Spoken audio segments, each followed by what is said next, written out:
Anh làm gì?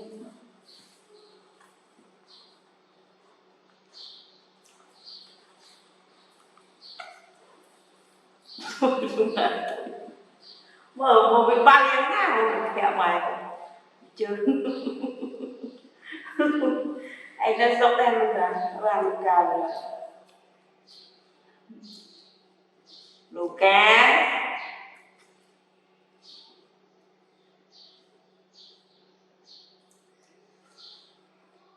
Luca này nè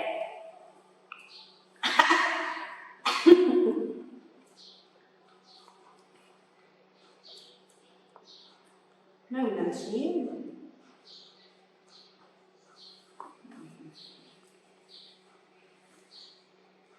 ngồi nhiều chân chân nó không phải đẹp chân nè mai trong cái ve thì hạt con Luca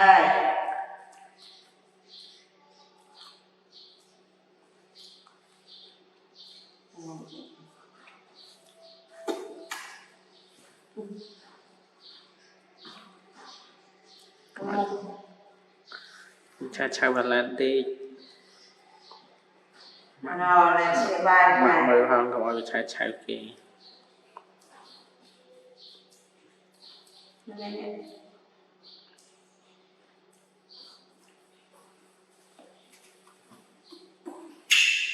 chào mẹ bây giờ không có chào bạn lên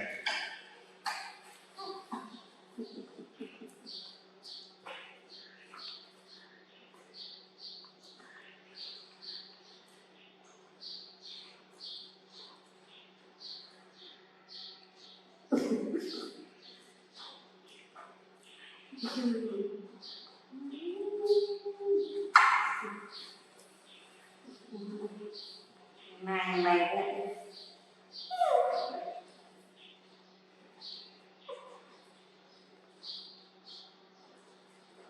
nó lại chua lắm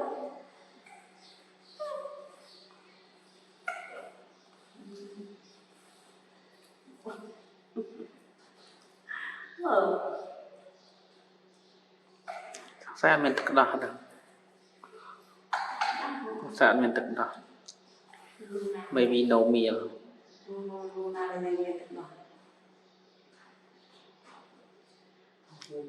maybe Luna no has meal more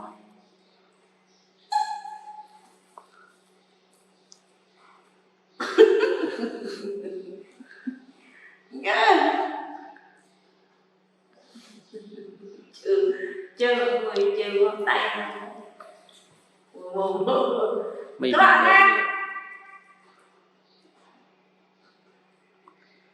hai tầm hai tầm no meal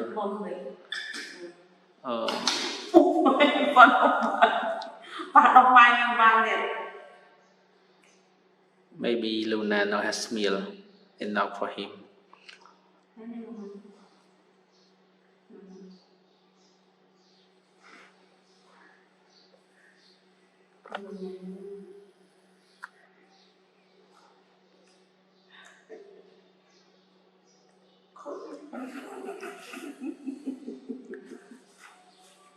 không ai rồi Valen đi Luna sleep con sleep à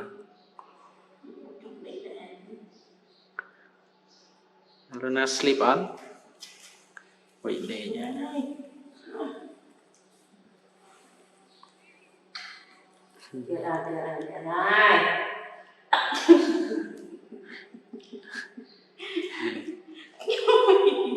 hết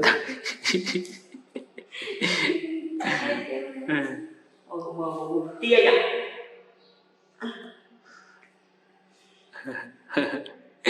Luca ê Luca tia này tia này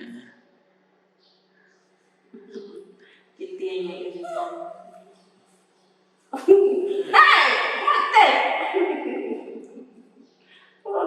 không bắn mai về đâu mà trong này Luna. Luna. Ôi giời. How do you feeling, Luna, when you see baby like this?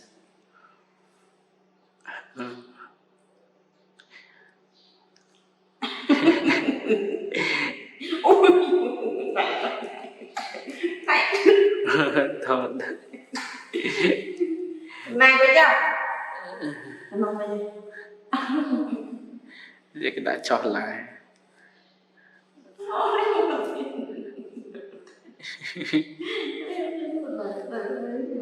Là cái này Ngồi đây, Luna ngồi đây. Luna feeling sleepy and tired. She wants a nap, but nhưng mà thực hiện khẩu mà đọc này nè. Anh ấy không phải không. mua.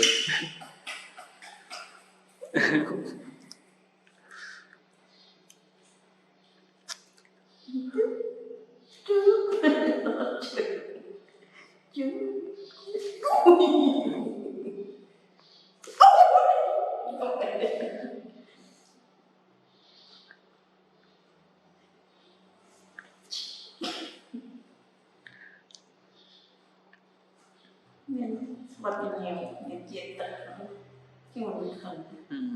Not meal enough.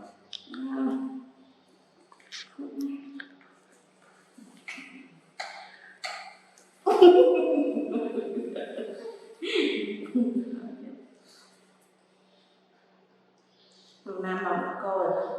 Mình chết mày đấy cô. Ở miền Tây. Ê. Một lỗ.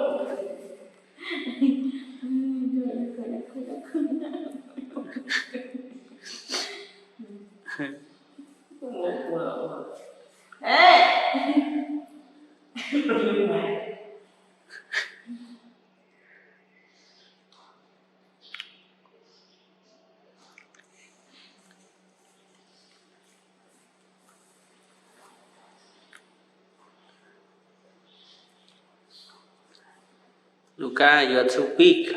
You're not a baby right now. Mommy Luna don't have meal enough for you. You should be eat rice, eat vegetable, eat fruit.